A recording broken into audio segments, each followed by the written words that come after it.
Welcome to the Underground, the Steel City Underground, the black and gold standard for Pittsburgh Steelers coverage. Now, here's your host, Joe Kuzma and Zach Metkler. Hello, everyone, and welcome to another edition of the Steel City Underground podcast. My name is Joe Kuzma, and welcoming back a professor, coach, or whatever we call you anymore, Zach Metkler, because, quite frankly, his views may fit more in line with the way I feel about this game. No, I'm just teasing. No, I'm not. Brian's headset's still dead or something. I don't know. But, yeah. Welcome back, Zach. Stepping in for Brian because it's been all me and Brian for a while now. You've been doing your little side gig with the football stuff. You're dealing with recruits. How's life, my friend? It's busy. You know, we're going every day, and this whole COVID craziness has been, a bunch of hoops. Not for me, but for everybody, obviously. But we're getting through it one day at a time, and we're trying to make the most of it as much as we can with all the legislation that's put in place by New York State, and obviously Pennsylvania is dealing with a bunch of stuff. And wherever you're listening to, I'm sure there's restrictions there as well. So we're getting through it, but I'm loving every single step of the way.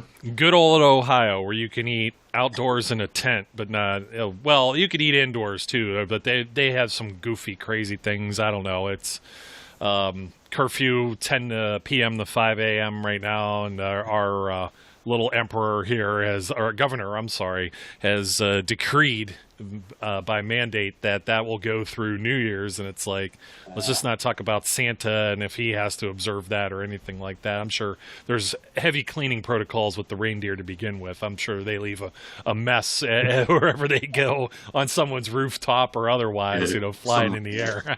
Something like that for sure. That's the kind of present I want to leave at the Bills Stadium. It's not New Era Stadium anymore. It's not the Ralph or Ralph Wilson. I saw a message somewhere on social media talking about how that place would be rocking for Sunday Night Football, 8:20 p.m. kickoff this Sunday. Knock on wood somewhere that doesn't get changed or moved based on some news we got late this afternoon with the Steelers. But the Steelers traveling to Buffalo. No fans there, but they said it would be rocking if there were. That area, obviously, I'm going to shout out to my friends and any listeners and viewers that are out there in Erie, Pennsylvania, that have to deal with Browns fans and Bills fans and sometimes can't get the Steelers games even though you're in the great state of Pennsylvania, or the Commonwealth as they call it. You're in Western Pennsylvania and can't even get it. But you get all the other benefits of being in Buffalo if you live in Erie, including the snow. So Cleveland's not immune to that either. But anyways, Erie, also the home of James Conner. So, he'll be returning in this game. That's a big thing we'll be talking about here. But I was kind of on the same aspect of, they only let like 5,000 or up to 5,500 people into Heinz Field to begin with. You don't think an 11-0, 11-1 team, et cetera, that play, it is breaking my heart missing out on this whole streak. Would have been tremendous to go to these games. And it was on the table to go to Jacksonville. It was on the table to go to New York for the opening weekend with the Giants. Family in Dallas. Tennessee isn't a far road trip either. I was looking at the whole kit and caboodle this year, no matter what their record was. And, we all got kind of swindled out of that due to the whole COVID mess.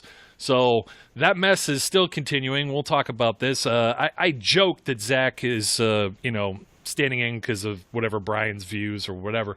But as a former college offensive lineman and a guy who's currently coaching in the collegiate ranks too, you have some unique positions on and some some experience and some feedback on all the criticism with the Steelers' run game and things of that nature, usage of Derek Watt. I don't even know where to begin. Let's start with Derek Watt, because a lot of people are like, nah, you're paying him this, that, and that. I'm going to pull up the contracts again because we're already going to talk about Tyler Matakevich, and he's going to be on the other side of the field, but just not playing defense.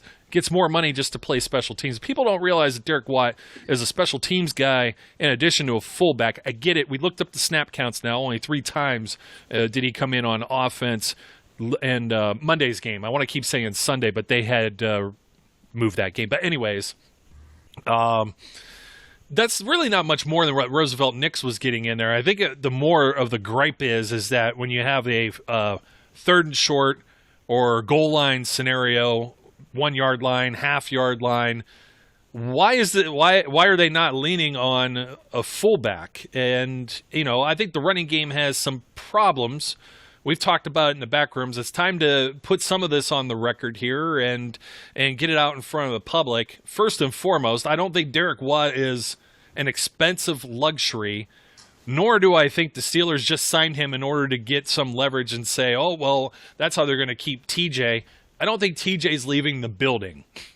He will be duct taped down, franchise tagged at the very least if they don't get whatever they need worked out. That guy's not going anywhere, folks. Don't matter what Derek, who should be DJ, Derek Joseph, I think, right? Should be DJ. He doesn't follow the JJ, TJ, DJ thing going on. But also, 3 sets of brothers in this game, too. Just to throw that back out, we once again got, earlier in the year, we had the JJ, TJ, DJ. Now we get the Tremaine, Terrell, Trey. Right? Trey still, now I got to look. Did he go on a certain list or somewhere? He might have went on IR now that I'm thinking about it. But yeah, I think I'm moved someplace. Yeah, I think he did get moved. But that would have been the second time this year. Of course, the first time happening last year in a game, Sunday Night Football against the Bills. I don't think the makeup of either of these teams is the same as the last time. But before we get to that, fullback usage, running back problems, running game problems. Where do we start with that, Zach?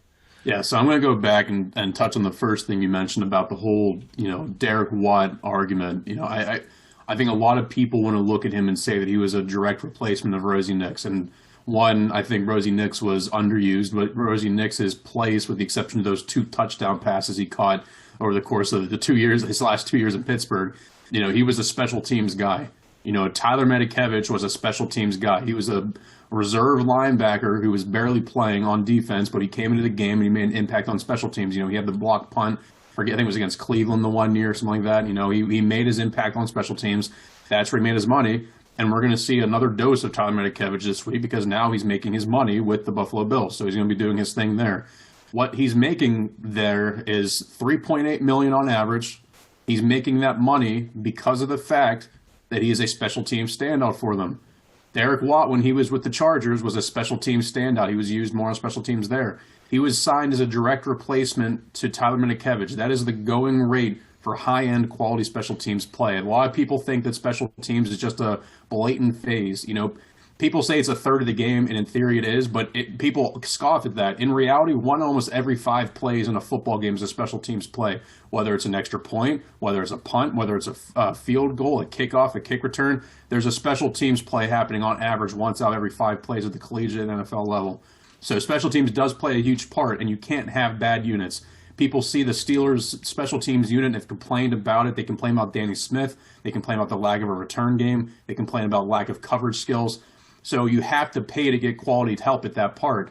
Derek Watt was one of the best special teams players. Every year in the Pro Bowl, there's always a special teams slot. And Derek Watt almost made the Pro Bowl last year as a specials teamer. I know that doesn't say a whole lot, but you think about, that's not really a popularity contest. Those are guys that are getting put in there basically more on merit compared to all the other positions on the Pro Bowl roster.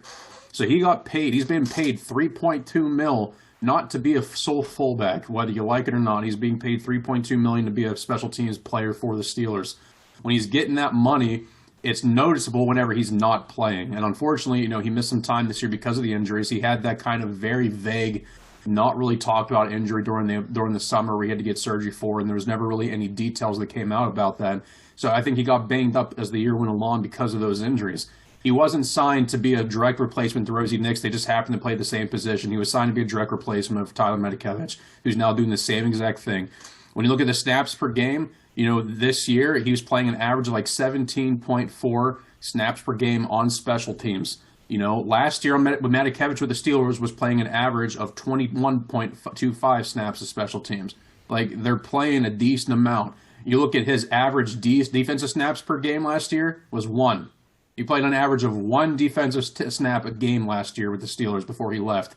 Obviously we're not seeing that with Derek Watt. Why? I don't know. But that's an entirely different argument. The initial point of it, he wasn't signed because he's TJ's brother, and that's a caveat. TJ's going to get a blank check from the Steelers and basically sign it himself, and it's going to be for as long as he wants it to be, because that's just what they need to do. They can't afford to let him and Bud Dupree walk and then go back to the drawing board with Alex Highsmith and somebody else. They have to keep TJ. Whatever they do on the opposite side with Dupree or Highsmith or whoever else is a different conversation for another podcast. Oh, yeah. We could talk forever on that one. Go for hours for that one. Yeah, but like Dupree may or may not go. TJ's not going anywhere regardless of what Derek Watt does. TJ's contract is going to last far beyond when Derek Watt ends his career as a Steeler. So, like, at the end of the day, that was all for that. Now, why they're not using him more often in the run game, I don't entirely know, but it's not really that surprising. We didn't see them use Rosie Nix an entire whole lot when they had Le'Veon Bell. You know, we saw them go through there, and they would have certain packages. They'd go heavy. They'd do some things, but they very seldom, with Le'Veon Bell and Rosie Nix, lined up in the old school I formation where Ben's to go in under center and taking the ball from Pouncey and just handing it right up the gut. You know, like, you don't see that very often in today's NFL to begin with, but let alone the Steelers' identity. It just hasn't been their own thing. In today's football, you don't need to use a fullback to have success on the ground. Now, when you have a fullback, because the Steelers are one of the few teams in the league that really kind of utilize a true fullback slot on their lineup, you would think they would use it more often than they do, especially in those short yard situations. And I think that's been the biggest issue with a lot of fans watching these games is you see Derek Watt not on the field when it's 4th and 1 from the goal line, and you have Eric Ebron in there who, like him or don't like him for the drops, take that aside, is not a great run blocker. He's improved a little bit, but that's not his MO. And Vance McDonald, who I think is still your best run blocking tight end on the roster, you know, you're still not utilizing that. I have no problem going a heavy set, utilizing some sort of like 22 personnel with an extra lineman in the game as an extra tight end or whatever, you know, but you just don't see it very often. It just hasn't been the Steelers' MO. And, you know, for us to sit here and say that they should do it, do I agree? Yeah, I think they should do it. You have them, you're paying them any level money, whether it's special teams money or not, you might as well utilize them and see if he can do something. But, you know, at the same time, too, that shouldn't be that surprising. They didn't really use it a whole lot. I'd have to pull up the numbers, but, you know, they didn't really use Nix a whole lot whenever they had Le'Veon Bell. They let Le'Veon Bell just do his thing. They trusted the guys up front to get the job done, and they're trying to do the same thing now. But the run game is so anemic. And James Conner, whether he stays here or not, is the best running back in this room. And people that sit there and say that he's a bum should be sitting there right now and looking and saying, what happened without him? Because Benny Snell has been ineffective without any run game. McFarland, I think, will be a fine running back, but he's really, at this point in his career, a one-dimensional, outside-the-tackle type of runner. You know, so, and Jalen Samuels is Jalen Samuels. He is what he is. He's going to be gone once his contract's up. They're not going to re-sign him. He's whatever. You know, like, but now special teams guy. Yeah, he's a special teams guy. And utility player. Yeah, you could do a lot of different stuff with him, and he very well, honestly, I don't think it's Pittsburgh, but he very well might get a $2 million contract someplace to be a special teams guy because he brings that kind of skill set, and he is a very reliable receiver. There was a one point in time on Monday night, I'm like, the only guy I trust outside of Juju right now is Jalen Samuels, which is a sentence I never thought, but again, this is 2020. So you were looking for him to run the Wildcat again. That's what. Yeah, I was waiting for that. I was having some 2019 Bengals game flashbacks where they're putting him in Wildcat 12 times. But yeah, I just the run game. You want to see it be better, and I've explained on Twitter, I've explained in our back rooms my issues with that. I'm sure I'll talk about it here as well. But I don't think Derek Watt is the answer to solving the run game. Do I think it would go a long way in helping? Yes. But the run game issues are much bigger than that. And honestly, my biggest thing is I really think those run game issues are stemming from the pass game. I don't think there's an issue with the Steelers' pass game except for the drops, which if you have two eyes and know anything about football, knowing that dropping the ball is not a good thing. I think that's the biggest issue. And I don't think Derek Watt helps that. I think Derek Watt gives you an extra body to block with. And when you're facing loaded boxes like the Steelers have been doing, having an extra body helps you. But you shouldn't have to rely on a fullback in 2020 to get your run game going. They've had plenty of success on the ground over the last decade, really since Dan Kreider left, that they've had success running the ball without utilizing a fullback on every single down. And all of a sudden now in 2020, that's an issue. I don't think that's really the end-all, be-all. I don't think anyone, and someone out there had called Anthony McFarland another Dree Archer experiment, which I don't think is a fair assessment whatsoever for him. No. Dree Archer was a tweener that had no home, and Anthony McFarland is very clearly a running back. Yeah, exactly. It wasn't one of these scat backs like, LaRod Stevens-Howling was another guy that Todd Haley tried to bring in to do that type of stuff. And during that era, name the fullback. Who'd you have? There was Will Johnson for a little bit there, but I swear, like during the 2010 Super Bowl, there's like a stable of running backs there. You had Rashard Mendenhall, who was on his way out in the doghouse. Was Kerry Davis still around at that point? I don't know. I mean, I'd really have to dig, but that's just how kind of unimportant it's been. And then you start saying, name fullbacks anywhere else in the NFL. Name the Ravens fullback. Yeah. They don't. They might bring one of the tight ends over. Yeah, they use the tight ends, or they use Picard or whatever. Yeah. You have a team like the 49ers that are so run game heavy. Juszczyk is not a fullback. Juszczyk is the definition of an H-back utility guy. They use him in so many different ways that aren't just blocking. But that's not going to fix. That's not going to fix the run game. No, it's not. No, I think they should use a fullback, but it's not.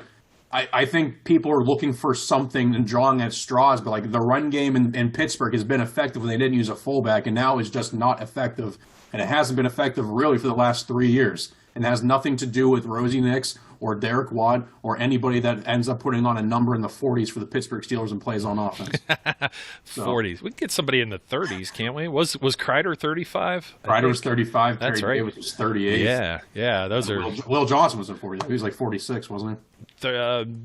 Something. I don't know. It's very unimportant. We're gonna get into Zachadonia territory here with Jersey. He was the guy they just picked up that was off of whatever practice squad. He was Colts, 49ers, something like that. Cassius Marsh or whatever. Yeah, Cassius Marsh. And by the way, Trey Edmonds was on IR, placed on IR.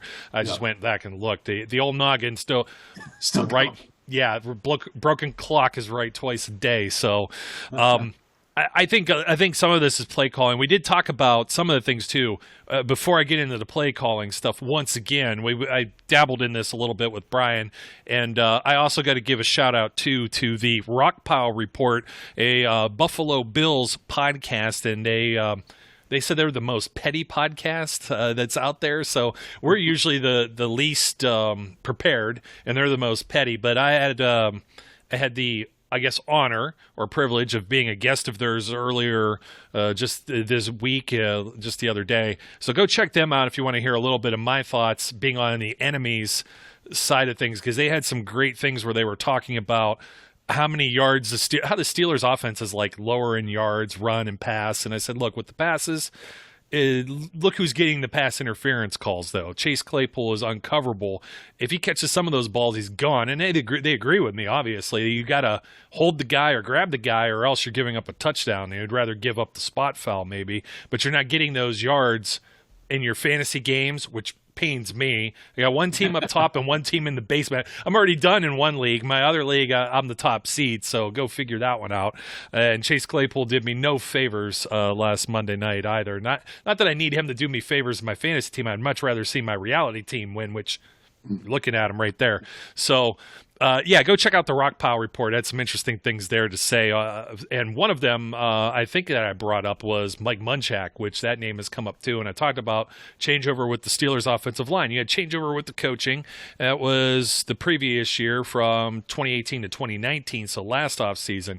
But obviously he went to Denver. It's not like Denver piled up double-digit wins and I don't want to speak out of my posterior here, so I'm going to pull up some statistics on Philip Lindsay. They obviously didn't think he was the guy. That's why they went and got Melvin Gordon. And combined, those two guys do have 1,000 yards this season, but individually, one's 685 and one is 440. And Garrett Bowles is a guy that finally came around that was not doing well before Munchak's arrival either. So looking at Philip Lindsay, he was a 1,000-yard rusher, but he was already a 1,000-yard rusher before Mike Munchak comes to town anyways. And you had mentioned in the back rooms, we had this discussion too, that Sean Surratt, whichever way you say it, he's now the offensive line coach, but he was also an assistant. He even precedes Mike Munchak as far as tenure with the Steelers team. He was here before Munch came in and was the offensive line coach. So you can't necessarily, it's not all apples and oranges like that. I think some of the things here we talked about and speculated, one over particularly the last two games, is not having Marquise Pouncey. Say what you will.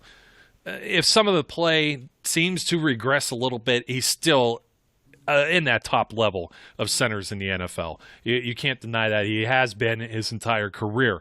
We think that Alejandro Villanueva is a little long in the tooth, left side of the line, maybe with Matt Filer kicking over from right tackle. If you remember, he manned that spot last year. It was going to go to Zach Banner this year. Zach Banner gets hurt in the first game, then it goes to Chuks Okorafor, who quietly we haven't really had any reason to nitpick his play whatsoever. David DeCastro's been in and out. He was hurt in training camp, then he got hurt in season. Is he playing with an injury or something that's nagging or ailing him?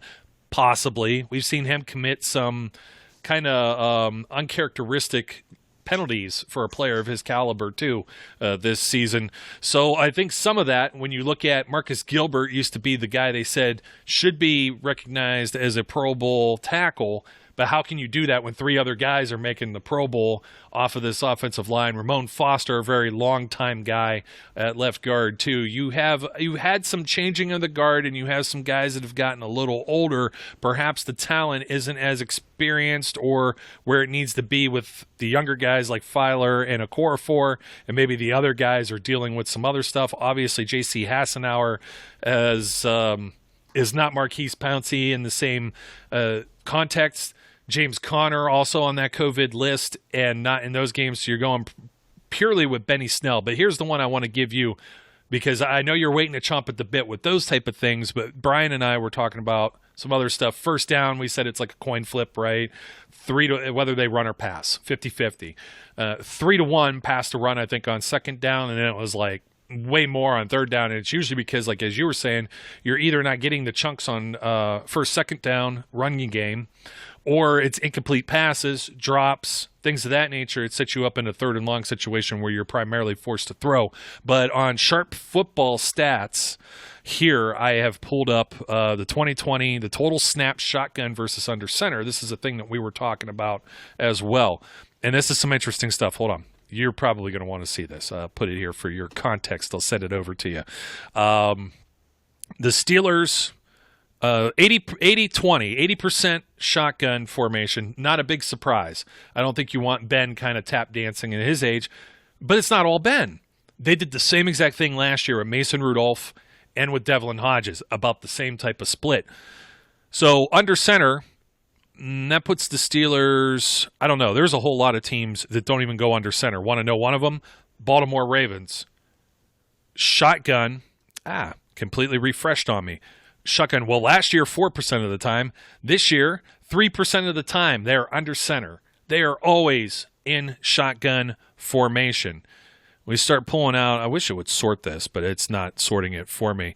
Arizona Cardinals, Kyler Murray, 7% of the time. We got anybody else that's single digits? You got some teams. I'm trying to see if there's anybody who does it fewer than the Steelers. Oh, here's a surprise. Kansas City Chiefs, 19%, practically the same split as the Steelers. Houston Texans with Deshaun Watson. Cincinnati Bengals, surprisingly, too. They probably were just trying to get people to not breathe on Joe Burrow, and look what still happened there. But there's a run rate and a pass rate with shotgun versus under center. If the Steelers go under center, just as much as their play selection on first down, you could almost guarantee they're going to pass on second and third down. If you're going to hedge your bets, if you're a poker player and you're waiting on the river, you're going to bet on the pass, right? Well, here, if you're under center, Ben Roethlisberger gets up behind that big center. 87% of the time, they're going to run the ball. And I think some of that maybe, it doesn't give me the total number of snap counts here, unfortunately. But I think some of that's a victory formation too. So you got to take that maybe with a little bit of a grain of salt, but that means they're running the ball, period, because you're not going to take victory formation out of shotgun. They have it listed here. I don't know how they get these percentages, Zach. It got 25% as run plays out of shotgun. So even if we do say that's over 100% here, but they're under center run rate is top in the league. If they're under center, they're running it more than anybody else. If they're in shotgun, they are running it the least of anybody else. It's not a no-brainer. I think it comes back to what we were saying with the play calling. And I know you might want to talk about personnel and things like that, so I'm going to give you the floor here, because I know the play calling and the short yardage thing, you have no problem with the short passing game in lieu of an effective running game. Yeah, no, I'm very much a philosophical where I stand. I have no problem throwing the ball in short yardage situation. I know a lot of people will sit there and say, got a running back, hand it off to him and just, do your thing. In my mind, the adage that you have to go through and have a 50-50 split, every coach in America from Pop Warner all the way up to the NFL would love to have a 50-50 split or somewhere close to that and do both things effectively well. You want to take pride in being a top 5 offense because you're a top 5 passing game and a top 5 run game. That's the dream. That means you're doing everything well. And the odds of that happening are very slim because very few times do you see a team in the NFL that has top 10 in both. I have the number here. When you look at that, I think back to that Denver Broncos team back in, 2013 that, had that amazing passing attack where, Peyton Manning breaks all that records. They had the number 1 passing attack. Their running game was number 15. And, that a lot of that stuff was 15 because they're probably running the clock in the end of games because they went 14-2 or 13-3 that year. 15-1. They were on a ridiculous team. So the adage that you want to be balanced, and that's fine and great, but like the odds of that happening are so slim to none. So fans need to get over that first. I'm going to be blunt with you. They need to get over that. That's not the issue. The issue with the Steelers' run game is purely based off the fact that they can't get the yards on the ground when they need to. When they decide to run the ball, they're chunking off 1 yard, 2 yards, and now you're looking at 2nd and 8. You said the Steelers throw on 2nd down 3-1. If that pass is incomplete, you're now behind the sticks, and you're now looking at 3rd and 8. And then Randy's going to drop some sort of draw play to try to trick the team, which is tricking nobody except for maybe your, 105-year-old grandmother at home who can't see the game without her glasses on. And, that's one thing. Or you're going to go through. Okay, Chris Collinsworth. She still loves her football. She knows her football. Stuff. My grandma watches every single game every single Sunday. But, she, or you're going to throw it. And if it's incomplete, now it's a quick 3 and out. Like that's. The issue is when you run on 1st down or you run on 2nd down, you have to trust that you're going to pick up like 3-4 yards to make it 2nd and 6 or 2nd and 5, and then that's your entire pass game changes. There's not a lot of pass plays that you can drop in the dirt that are going to get you, 10 yards when you need 10 yards on 3rd down. It's the only play you can rely on. Like, that's a lower percentage play. Is it doable? Yes. Do you practice at aim still? Yes. So, like, when you're looking at that, that's going to start getting some issues. And when you take in the fact that the Steelers' pass game is so dink and dunk this year compared to what it was, it's very similar to what Ben did early on in his career where he's dinking and dunking. The difference is they had Jerome Bettis and they had a very phenomenal run game to supplement it. You want to use the run game to supplement your pass game in this day and age of football, and the Steelers can't do that. They can't run the ball effectively on short yard situations. They can't run it when there's 1st and 10 and they're trying to pick up massive yardage. They can't run it as well as they would. Like, I know you pulled those numbers up in the back room about what they're doing consistently, and the numbers on the surface are okay. Like 33 runs or something like that, where they're moving the sticks, picking up the 10 yards on the first try. That's a third of the time. The other third of the time, they're getting behind the sticks, and that's when those drives stall out. And you're going to have less of those opportunities to go up when you're going 3 and out in an opening drive and not getting the chance to prove anything. And when they're doing that whole dink and dunk passing game, they're seeing so many loaded boxes because teams are now starting to get knowledgeable to clogging the passing lanes. That's why you've seen so many tip balls so much over the last couple of weeks at the line of scrimmage. You're seeing a bunch of underneath coverages where these defensive backs and linebackers are filling these throwing lanes, and they know the fact that the Steelers' MO right now is to get the ball to Deontay Johnson, Juju, Claypool, and let them do what they do best, and that's make plays. And if you can attack them and be physical with them at the line of scrimmage or jam them up where they're getting the ball at 3 yards and not being able to pick up a whole lot after the catch, you're going to have success. That's what we saw with Washington. That's what we kind of saw with the Ravens. You kind of saw that a couple weeks earlier with the Cowboys whenever they were in that slugfest down in Dallas. Like you see these teams are starting to get privy to the understanding that you have to go and clog the lanes for it. And the Steelers continue to go and not use the fullbacks then, because if you put a fullback into the game or you go like 22 personnel and you got 2 running backs and 2 tight ends, you're going to bring more into the box already than there already are. So like the Steelers are running, under center, like you pointed out, 85% of the time they're running the ball when they're under center. That makes sense to me. And they're going to go and they're not going to use a fullback because they're still trying to spread it out because they already know teams are starting to clog the box against them. That's going to make it extremely difficult to run. And when you look at what the offensive line up front is doing, they're not getting that same push they've seen in recent years, which, by the way, has nothing to do with Munchak as much as fans want to make them seem like it does. They're going to struggle with that, and I think that's where you're starting to see some of those issues. And you start getting behind the sticks, you're forcing Ben to throw. That's why Ben throws 50 times a game. They don't want Ben to throw 50 times a game. Well, they want to throw a lot? Yes. Their identity is throwing a lot, and why wouldn't you when you have 5 high-end receivers on your offense that can catch the ball and do it very well? Hopefully, if they don't drop it 8 times. So, like, you have guys that can go through and do it a lot at a high level. You're going to want to throw, and even if the Steelers had a competent run game, they're still going to have probably about a 70-30 split passing to running the ball, and that's fine. There's nothing wrong with doing that, as long as when you do decide to run the ball, you don't get stuck behind the line of scrimmage. You're not picking up 1 yard. You're not rushing it 8 times for 5 yards like Benny Snell did, albeit 4 of those were on the goal line when he got 0 yards trying to get into the end zone because they couldn't get the 1 yard over the goal line. Like, that's not good football. That's not efficient football. And until the Steelers get that efficiency back on the ground, they're not going to have success, and that's going to directly impact their passing game, which is why we've seen their passing game kind of fall off in recent weeks, even though Ben is doing what he can, and Ben's stat line would be better if he didn't have, historic amount of drops for the team over the last 2 weeks. But at the end of the day, the personnel stuff with it, like, they're going to do 10 personnel where they have no tight ends, and they're going 4 wide. They're going to go empty set where they're going 5 wide, and they should. That's just the truth of it. They should go that because they have the bodies to do that. Eric Ebron's not a blocking tight end. They're not. No defense is looking at Eric Ebron in the field and shaking in their boots, thinking that they're seeing the next Heath Miller out there about to knock him in the next week.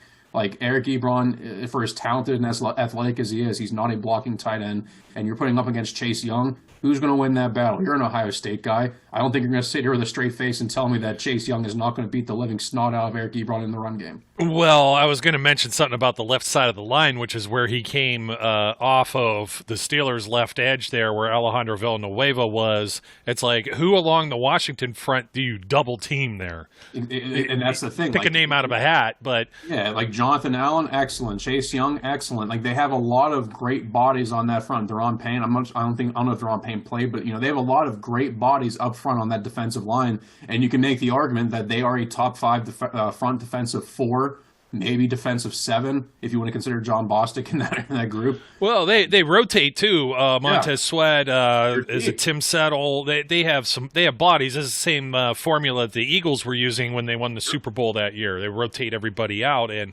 we're going to apply this to there is a preview for the Bills here. There's some reasons we're saying some of this. No, I'm not going to say that Chase Young's a freak of nature. What did Mike Tomlin say? I hope I never lose so many games. I have to lose a lot of games to be able to get a guy like you. Yeah, I don't want to have to lose as many games to get a guy like you, meaning you lose a lot of games, you get a higher draft pick. So you lock yourself into a guy like T.J. Watt. Getting a guy like T.J. Watt at number 30 is not an everyday occurrence. Normally those are guys that are like Chase Young, they're going number 2 overall. Von Miller going number 2 overall.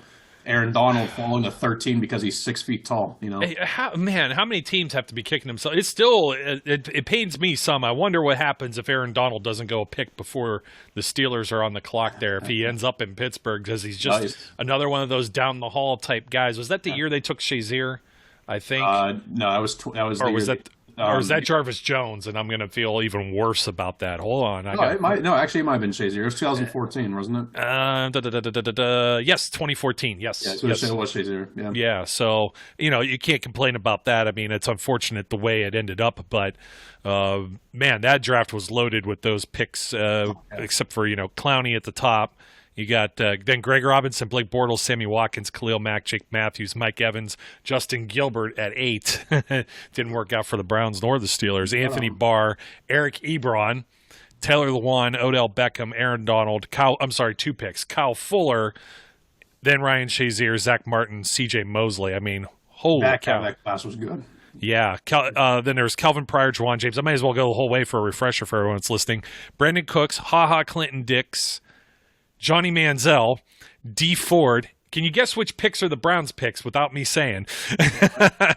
Darquez Dennard, Jason Verrett, Marcus Smith, Deion Buchanan, Kelvin Benjamin. Wow, there's a throwback. Dominic Easley, Jimmy Ward, Bradley Roby, and finally it was Teddy Bridgewater to close out that 2014 class. That is a pretty loaded, though. Like 2/3 of those guys solid players or great players now. Or got some decent contracts at least as they stuck around. So here's my thing with the Buffalo Bills.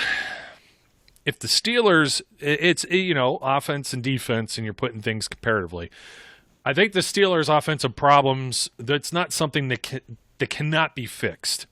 I'm wearing my man Juju Smith-Schuster here today because he came out with some words of wisdom and talked about it's just about trying to make some plays before you've secured the catch. And he sounded like a real grown-ass man for being, what is he? Is he still like 19? Such a young man. Something like that. Yeah, he's a learned guy. And he's just telling the truth. You got to remain focused, and I think they'll be focused. They're mad that they lost this game. They probably feel embarrassed about it. And now all they're hearing about, they've been hearing about it the whole time, the worst 11-0 football team. And they're going to have to play the Buffalo Bills, this resurgent Buffalo Bills. Jonathan Allen, he's in the MVP conversation.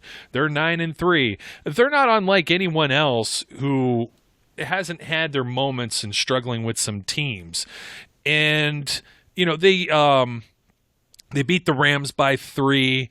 They get the Raiders by 7. They lose to the Titans and the Chiefs. They end up they beat the Dolphins in week 2 by 3 as well. They played the Jets twice.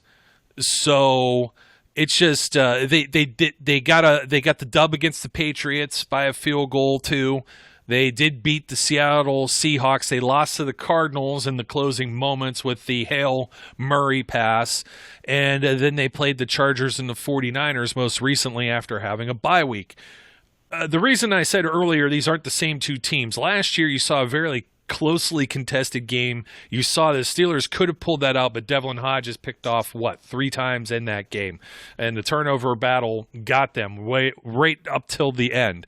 I look at up and down the Bills schedule, the Bills statistics, and then some of the things that are glaring for me. I do have a tremendous amount of respect for some of the guys on their defense. You still got guys on the front we're going to talk about. Ed Oliver, Quentin Jefferson. You got Mario Addis and Matt Milano, Tremaine Edmonds, Tre'Davious White, Micah Hyde, Jordan Poyer. You got some ballers there. You do got some guys, okay? I'm not going to downplay that aspect of it. But this defense has given up a lot of yards in a lot of games. They got a leaky ship themselves, with the exception of the 2 Jets games where they gave up 254 and 191 total offensive yards. The Tennessee Titans got 334, the Patriots got 349, and you start going up, and you have half of these games where teams got at least 400, including the shellacking, for the most part. There was a garbage time style touchdown by the San Francisco 49ers just on Monday, but San Fran got 402. The Dolphins in week 2 with no identity yet as a Miami Dolphins team, 410. Seahawks, Cardinals, Chiefs, Rams, all these teams putting up we got 450 for the latter 3, the Seahawks 419. Again, it's, turnover battles here and things of that nature, making mistakes, penalties. I don't see this as a team that's unbeatable by any means. Granted, the Steelers, are they at full strength or not? People forget Steven Nelson wasn't in that game at all last week. They tend to forget some other details, such as Robert Spillane getting hurt midway through the game. So you have trying to fill in for Bud Dupree with Alex Highsmith for the first time. I worry about Joe Hayden, who's been in concussion protocol this whole time and doesn't look like he's going to be available, but maybe Steven Nelson will be. So these are some things that, I'd feel a lot better if the Steelers were at full strength with their full squad on defense, because I think they could shut down what the Bills are bringing. Their run game, Devin Singletary and Zach Moss, these are guys that, 544 yards for Singletary so far this year in 12 games. Zach Moss is more of the hammer, but Singletary, 1 rushing touchdown, Zach Moss 3. It's more Josh Allen and his footwork. We've seen the Steelers, they slowed that down last year, and they've slowed down Lamar Jackson. They finally, they did what they did. They mitigated. They did give up a lot of yards. I'll give you that, the first Ravens game. The second Ravens game with whatever else was going on there. But it's not like they can't stop the run and mobile quarterbacks. Deshaun Watson was still a guy they faced earlier in the year. You got guys like that. I guess what I'm getting at here is, and I got another telling statistic here that's part of my prediction that'll come up later on. The Buffalo Bills have the worst second half defense in the NFL. They're giving up, I think, 16.3 or 16.6 points in the third and fourth quarter over the course, and that's including with the San Francisco game. I think they gave up 17 in that one just on Monday. Of course, I know one was garbage time. It's still part of the statistics. It was actually higher before you count that or the previous game before their bye week. It was actually worse. I think they slow down on defense. If we talk about repairing things that are repairable, no kind of false start penalties, dropped passes. The running game could be irrelevant here. You pick up the ball, you make some manageable situations between the sticks, you get in the red zone, you punch it in. Maybe you're not so aggressive against this team where you're foregoing taking a field goal with Matt Wright twice that may have made that difference with the 6 points on both fourth down tries. Maybe you're not as aggressive. You get one of those in, you put some points on the board, things of that nature. But I can also see the flip side of this. If the Steelers' defense isn't full strength and you got Avery Williamson out there, and if he's not fully ingrained, who's calling the plays, all kinds of stuff that could go on here. This game could even be a shootout for that matter as well when you start taking into account guys like Stephon Diggs and Cole Beasley and stuff like that, with Joe Hayden potentially being out with a concussion. So I'm interested to see or hear what you got here, Zach, because when you talked about this, my ears perked up because when I said you and I on the same page here, and this isn't any funny business, just because of the result of Monday's game, we feel that the Steelers match up a lot better when you're talking about a game of matchups. They match up better with Buffalo, dare we say, than they did with the Washington football team. Yeah, I was very skeptical. I wasn't predicting a loss against Washington by any means, but I was. I'd be remiss if I said wasn't concerned. Like, I had my fair share of concerns because I think the team formerly known as the Redskins were very much underrated in what they do. I think they've all bought into Ron Rivera and what he's selling as the head coach. And I thought Carolina mishandled it. I think Ron Rivera's a fine coach, and I know they want to get a fresh new start, but I still think he has a place in this league. And I think Washington has finally bought into what he's doing. And that front seven, especially on that defense, is a very ferocious front seven. They've got bodies there left and right. And on their offense as well, like, they have some bodies up there that are going to be able to be the foundation of that team in the Ron Rivera era. So I really thought that the Steelers did not match up well, and they weren't going to match up well, especially considering the shortcomings they've had. If you want to go and beat a team like Washington, you had to go and establish some level of a run game. And I don't think you have to establish the run game, but when I say establish the run game, I mean be able to get some run. You have to be able to get some yards with it and not be as abysmal. Average of 1.5 yards per carry. Like, that's horrendous for an offensive line or for an offensive output for any NFL team to have 1.5 yards per carry on the ground. I think when you look at what Buffalo now does, their D-line is not going to strike the same fear in you. Very, very good D-line, don't get me wrong. They have a lot of talent on that defense. But at the back end is what scares me more. And I think you see guys like Tre'Davious White, I still think at this point is maybe the most underrated corner in the NFL. I don't know why he does not get the respect that guys like Stephon Gilmore get, the guys like, Marlon Humphrey get. Anybody that plays for the Patriots right now, isn't it? Who's the new shiny toy? Like Stephon Gilmore, he was not getting hyped up when he was in Buffalo, and then he goes to New England. All of a sudden, he's the dude. Tre'Davious White, I think, is a better player right now with Buffalo than Stephon Gilmore was, and I think it's a shame that he doesn't get nearly the hype that he should get. He's a phenomenal corner, and I thought last year he had moments. We saw the play that stands in my mind is the play that Deontay Johnson goes and puts him on a spin cycle and gets the nice play for the crucial first down that ended up in an interception a couple plays later because of the Duck Hodges. But, you look at it, he's a phenomenal corner, and Micah Hyde and Pointer are both very great safeties on the back end. So they have the bodies back end, which would make for a very nice, interesting matchup. But I think you look at what they do well, they're not getting after the quarterback at the same rate that other teams are, and I don't think that changes. I think they're going to probably try to follow a very similar blueprint that now has been laid in place by the Ravens and Washington by getting in there, having guys like Ed Oliver get their arms up in the air, get into those passing lanes. They're probably going to send a guy like Milano a couple times to try to get him off put and try to get him on a one-on-one matchup with someone like McFarland if he's in the game, and try to do some things to just get some guys disruptive. but I don't envision them, knock on wood, getting to the quarterback very often in this game either. So they're going to have to rely on those back end guys to get it done. And I think that's going to hopefully take some of the pressure off the Steelers' offensive line and treat this as a game where they can kind of resettle in and say, like, we can do this. We can get back on there. James Conner's coming back. Marquise Pouncey hopefully will be back.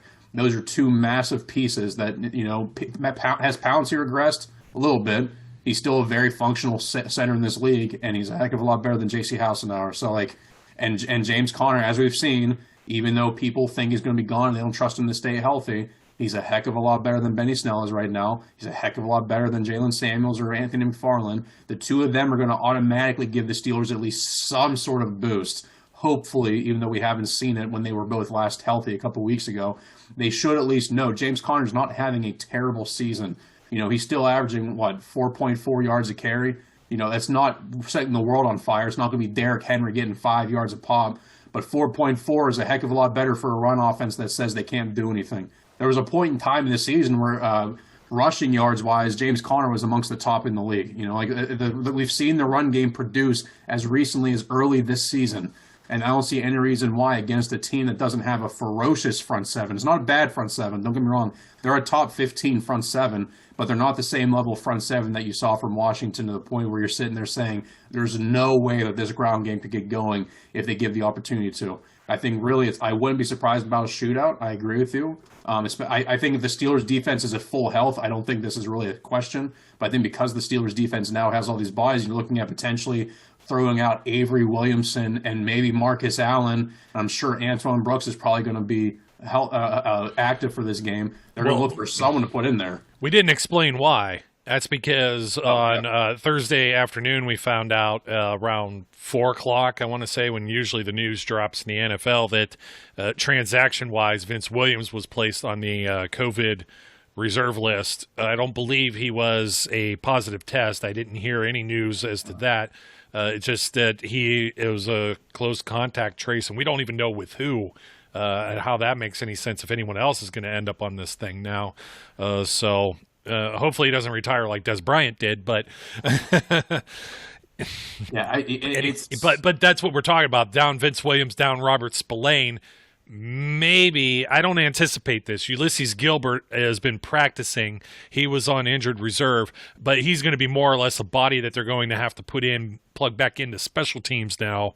He's not a body you're going to put on the field because he hasn't been practicing the last 2 years. The guy's been hurt off and on. That's very risky business if he has to come out on the field. But at least he could take maybe Williamson's spot, Allen's spot, Spillane's spot, Vince Williams even on special teams still to some degree, taking one of these guys' spots so they're not playing all 4 downs or 2 different phases of football here. This isn't Derek Watt, by the way. This would be if Derek Watt plays like 2/3 of the offensive snaps and then has to go play special teams. It's a whole different ball game with the linebackers. You can't be too thin at the linebacker position. So I'm sorry to catch you off there, but we hadn't actually explained or mentioned anybody who hadn't heard the news about what happened with Vince Williams. And as far as, I don't know, this is I'm gonna lean towards Brooke Pryor, who reported this as the beat reporter with ESPN, where she said if he's considered the high risk category, then it's a mandatory 5 days isolation, which means he would not be available for Sunday's game. We did see before where he was on this list when Vance McDonald was tested, and then he ended up playing. He ended up being okay. They tested. Everybody was negative. Ben was, I think, part of that group as well. And then all those guys were available on Sunday, or whoever was other than Vance McDonald. Everybody ended up being available. I think Jalen Samuels may have been like the only other one that was not, maybe, but I don't think he tested positive. There may have been something else going on. But anyways, they're pretty much down Vince Williams, I think, on Sunday, and that's being already down Robert Spillane, obviously Devin Bush. They're getting real thin there, and I think there was a quote here I had by Keith Butler, and I got to see. I'm not going to be able to find this now. Now, I had it up here, and it was like somebody made a timely trade. It was something like that, real snarky, when he was asked about bringing Avery Williamson there, and a lot of people were talking about it, and hopefully it does turn out to be a timely trade, and because they're thin. What else can you say? They're thin. That's where the Bills are going to be going. That's where but it may behoove them. Marcus Allen there in coverage rather than Vince Williams with like a Cole Beasley.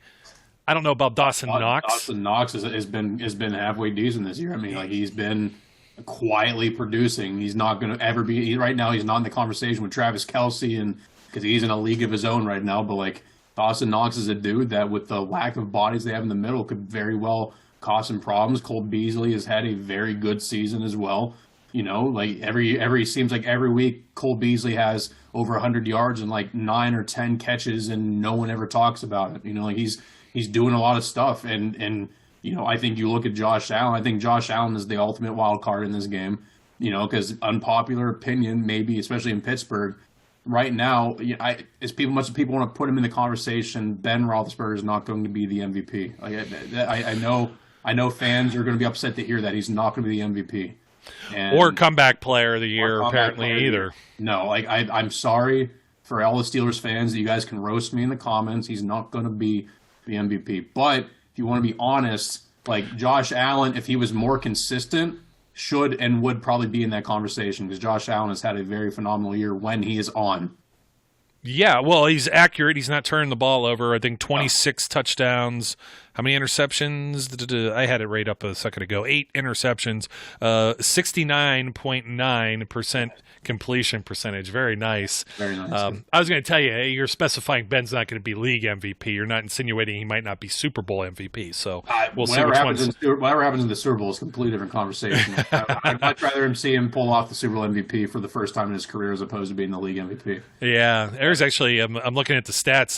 There's like a little ad for StatHead here. Josh Allen ran for 17 rushing touchdowns in his first 2 NFL seasons. Can you name the only quarterback who ran for more?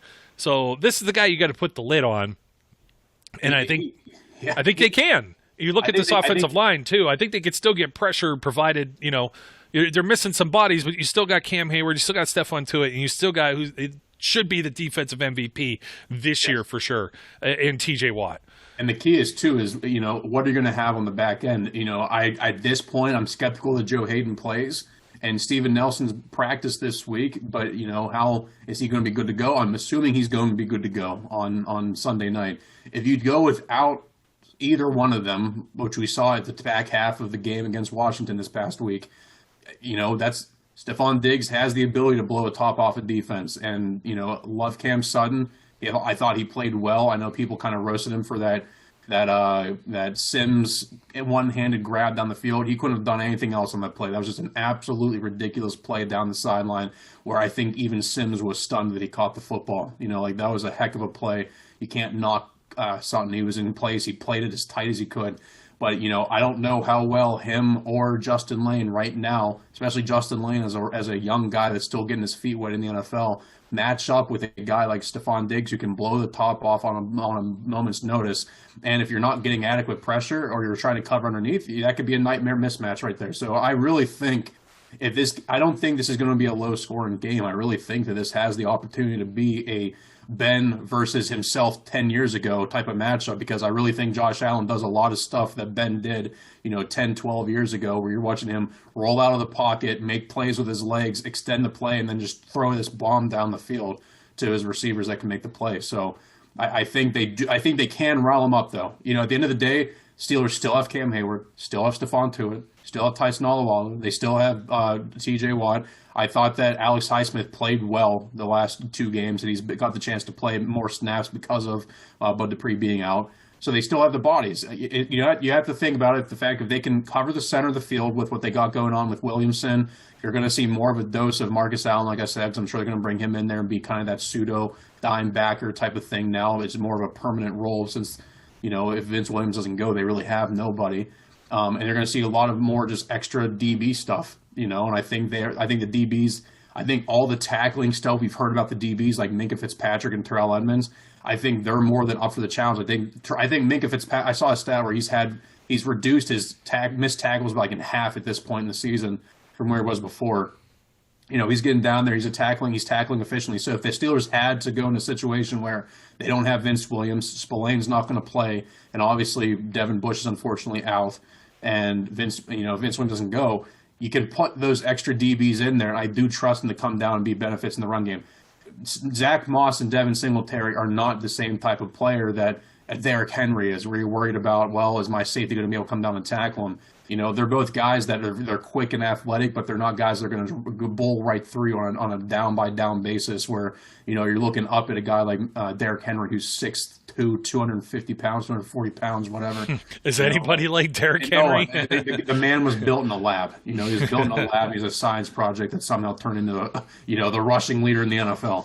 It's just unbelievable what he can do. But I think they match up well. And like I said, if the Steelers' defense was healthy, no question about it. I'm not worried about it. But the fact that they have those injuries and potential guys like Hayden not playing and guys like Vince Williams not playing, that raises some red flags for what could be a potential high-scoring affair. Take the over. That's all I'm saying. I was just looking at it, 48. Take the over. I'm taking the over. Yeah. It wouldn't surprise me if this turned into like a 35-31 game or a 34 to 28 type of game. It wouldn't surprise me in the slightest. I think the Steelers get at least 30, however you put it together. I think they get over 400 yards total offense. I don't know that it's a James Conner 100-yard rushing game. However, about 40 times, 50 times. Yeah. However, if Conner were to have like 4 100-yard rushing games, all of a sudden they establish that here in December, he would top 1,000 for the season. So just something to put into perspective on what was working all right earlier. I just feel, how I feel about the running backs. You got to get these guys involved with touches, period.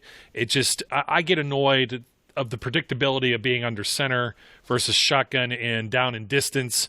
I had a little more of the down analysis too that I actually didn't cover, but it was like, that 50-50 split on first down pretty much carries no matter if there could be a 1st and 5 or something, for example, because of penalty. Okay, so it's still pretty much a coin flip, but they do they do have 25 more pass attempts on first down than run attempts when it's 6 to 10 yards to gain. That's something to not just breeze over, but it's 181 to 163 now with updated totals. On second down overall, no matter the distance to gain, it's 172 to 91. However, dun dun dun, if they only need a yard or two, it's 12 to 14, 21 to 29 if they need 3 to 5. That's something that's a little more coin flippish there if they need 5 or fewer yards. It's 107 to 46 if they need anything from 6 to 10, and we'll just call it 22 to 12 or whatever with the larger distances here. Sometimes they're going to run some draw plays when they need they get set back 1st and 15 or 2nd and 15. But on third downs, like I said before, it was 142 to 34. But if it's short distance, they've actually run the ball more, needing 2 yards, 22 to 20. Whether or not they've been successful with that is a whole other story. But they have done it. But aside from that, aside from all those other attempts, they have 12 attempts otherwise when they need more than 3 yards. The entire season in 12 games, third down. If you need 3 or more yards, the Pittsburgh Steelers have only run the ball average 1 time a game on third down. And I get it. You don't think you're going to pick it up you're at 3rd and 7. Are you really going to run the ball? But again, it's making it a little predictable based on the other things that have happened. So I forgot to bring that up during our previous conversation. I'm going through all the tabs I have here in front of me. I had something else too. Antoine Brooks. Here's a name that could get integrated. He's seeing a couple snaps here or there. Sean Davis has been pretty much an afterthought other than special teams. I thought he was even on the roster until I didn't. Yeah, the other day he made a great special teams play. Yeah. So he did pop off the screen for me there. Let's see what else kind of sticks out here as I'm looking around. Matchup-wise, both of these teams, the Steelers to Bills, 7th and 8th in points scored. Let's see what else we got here. Bills obviously got a little bit. They're a lot better on yards gained on offense. Let me see where else we're at. Points for 27.8. So they're tied right now for points for. I think that's what I got in front. Yeah, 27.8. Sorry, somebody must have listed them 7th and 8th for some reason here, but because they're not even alphabetical. But here they are. 27.8. They're identical offensive output. Points allowed, though. Steelers are top dog in the league.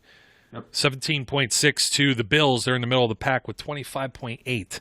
Steelers are plus 11, which is the best in the NFL. To the Bills, again in the middle of the pack with only a plus 2. And Steelers offense 14th, Bills offense 3rd. Run, Steelers 29th, Bills 23rd. So it's kind of what we said. Steelers against the pass, 2nd, against the run, 6th, versus 20th and 24th. A golden opportunity for the Pittsburgh Steelers to get some work done on offense, but they're going to have to do that because the Bills can get some chunks of yards, chunks of points, and we're concerned about what the heck's going on with the offense. Do you think Avery Williamson, who has been, you know what, this was my thing, and I was asked this, I'll give credit to my cousin. He's like, who's going to call the plays? I'm like, well, it's not like Spillane's been out there the entire time, or Vince Williams, or they're still getting it done. And I may or may not have seen the correct sideline doing this Monday, but I could have swore I saw the Steelers with the little flip card thing like they do in college with some numbers or symbols or whatever on it. And perhaps that's some of the stuff that they're starting to do, like you see all the ridiculous stuff. You get the poster. Do you do that? Do you guys? I know you guys haven't played games, but I wonder if you have the science project poster board. We're a hand signal team. We're not. We've used those things. We use those things. Yeah, we use the looks like rock paper scissors type thing going on. No, we've used those before in the past to throw off teams to make them think that all of a sudden mid-season we decided to go to the board, but it works. It works. Those boards are complicated, man. I don't really know how they work. I've never really looked into the science behind them. We're purely a hand signal team. It's a conjunction of, because they just don't they use the same boards throughout the game. They got like a handful of them they cycle through, and then there's usually 4 big squares on them or whatever. Yeah, it means something. I don't know. One day I'll figure it out. Sometimes they're holding 3 at a time, and then so you probably got position coaches, like one guy doing a signal, and they're giving it to different groups at the same time. Like one of those is probably a dummy. The other one's actually the real call type of deal. Just make sure that what's going on. But now there's definitely opportunity there. I think they're going to have to really just kind of try to get after it. I think to know that you're going to have those issues on defense, maybe Williamson gets the dot. If he doesn't get the dot, honestly, I don't know who would, unless they give it to somebody like Minka or Terrell Edmonds. They've done it with TJ. They did it with TJ last year. I don't know. Yeah, could go TJ, could go a guy like Edmonds, because Edmonds plays in the box enough. Those are the only 2 options I could think of, because I don't know how comfortable they would feel, even though Williamson is the next man up. It's tough to be the next man up and also be the play caller when you've been in the team for a month. If that, at least Spillane's been around for 2 years now, so it's not really that surprising. He knows the system.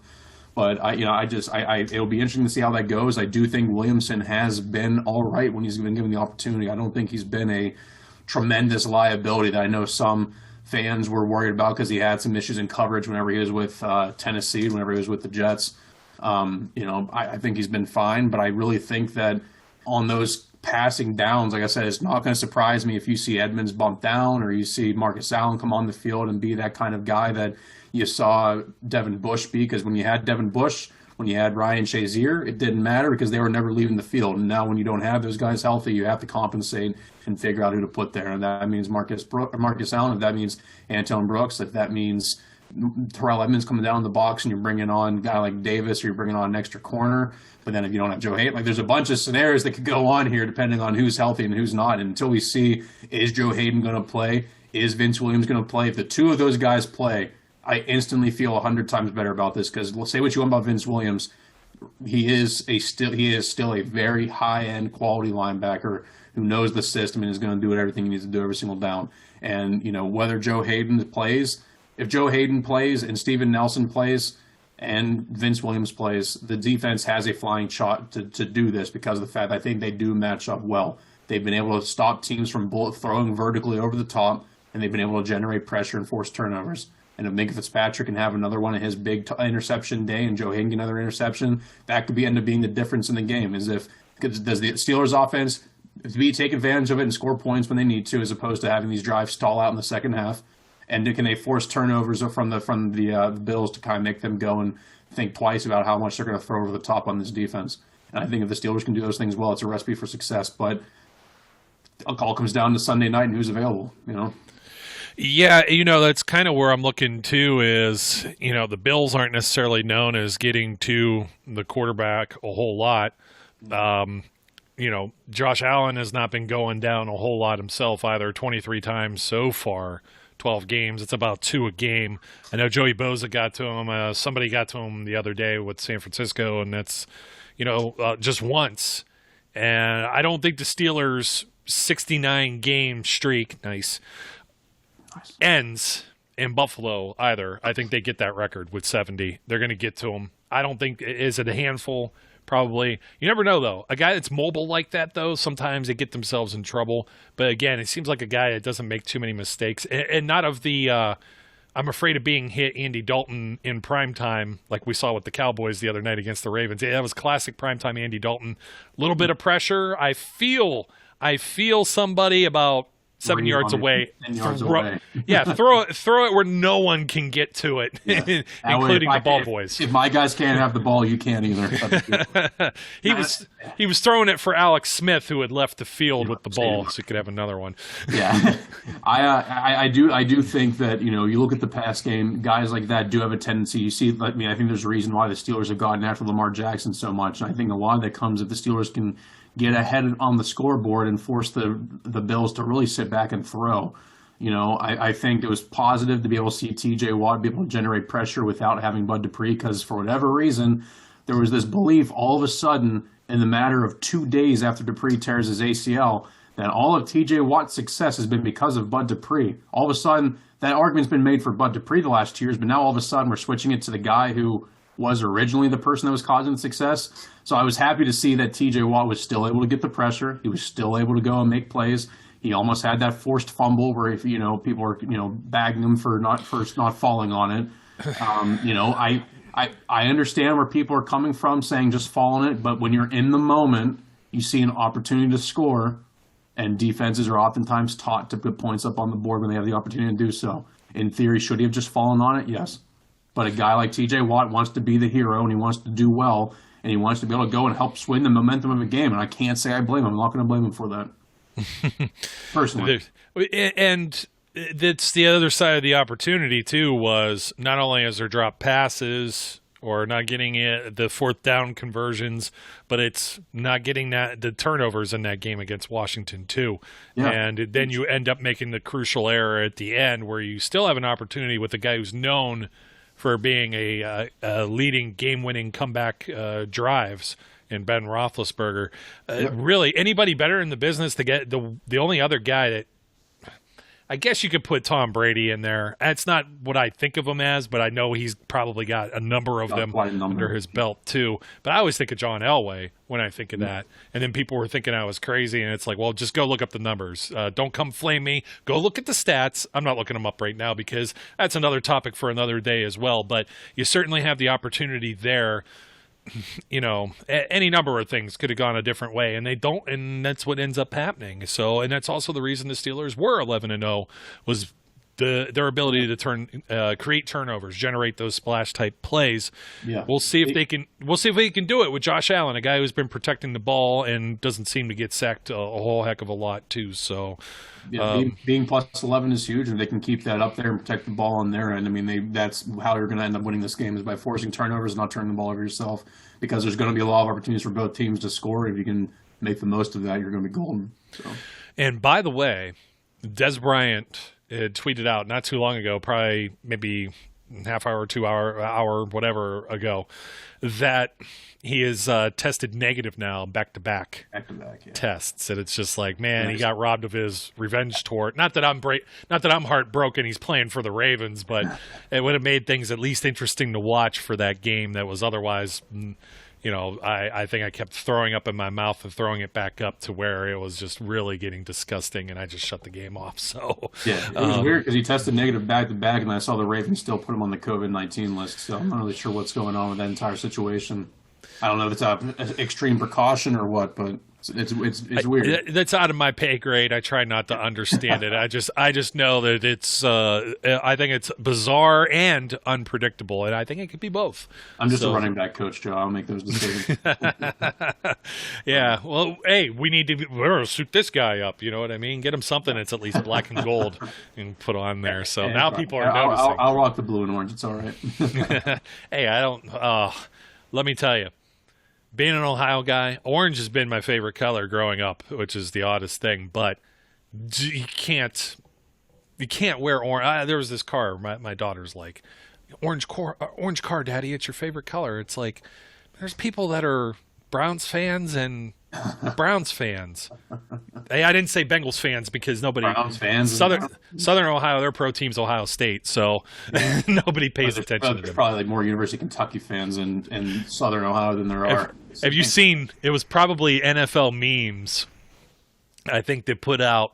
They had a picture of Paul Brown's stadium. And they said, why are they allowing the Bengals at full capacity with just their 10,000 fans or whatever scattered among the two decks? Why are they allowed to be at full capacity and no one else is? No knock on the Bengals, but we get to do that in another week. So exactly, I'll be heading over there for that one, and 100%. And we'll see how this plays out. Sean Smith is the referee. We've seen him earlier this year. I didn't have a problem with him until that game. I got to go back and see which one he refereed, but most of the officiating has been trash. So I'm good. Hasn't been good. No, you don't give a team the 3 points just to hear. You can take the field goal. It reminds me of the botch with the Chicago Bears and the whole touchback thing and time you can't fumble forward and everything in that end zone at the week 3 game or whatever. That went to OT many, many years ago. That was the Antonio Brown let's throw or punch the Gatorade thing. So, and you know I don't bash refs as often as everybody else does. So when I like to think whenever I'm sitting there fed up with it, it says something, because I'm the guy that always says, you still got to play the game regardless of what the refs do to you. But recently it's been pretty egregious to the point where I can't turn my other cheek anymore. Well, do we keep this a little tight? You got a 9-3. I'm not saying it's the NFLE like WWE here, NFL Entertainment League. I know some people will, but is there some incentive to keep things tight with a 9-3 Bills, an 8-4 Dolphins? Maybe the Steelers have their second loss here, and perhaps then that puts them within reach of a 9-3 Cleveland Browns as you get down to that week 17, and now you're going to have to force everybody to play their guys and have an AFC North type title game in Cleveland. I don't know, man. It seems to shake out a little too conveniently there, but we still got to get past some other things. You got to get past Sunday Night Football against the Bills, and then you got to get past Monday Night Football with the Ravens and the Browns in Cleveland. So that's going to be an interesting game to watch as well. Looking forward to all of that. And Zach, always looking forward to having you here with me. Thanks for taking time out of your busy schedule. That Brian guy didn't do that. No, Brian.